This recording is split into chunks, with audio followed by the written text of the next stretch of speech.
In this video, I will show you how to remove voice chat from WhatsApp group. First, open WhatsApp.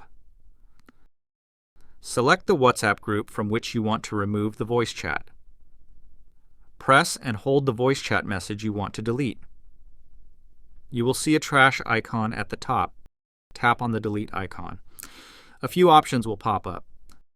Select Delete for Everyone to permanently remove the voice chat from the group.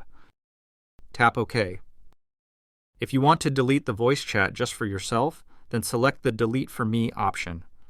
If you choose this option, the voice chat will be removed from your chat history, but it will remain visible to other group members. You have successfully deleted your voice chat from the WhatsApp group. Feel free to reach out if you encounter any issues during the process. If this video helps you out, please leave a like and subscribe. Comment below if you have any questions. If you need further assistance, consider hiring a professional using the link in this video below.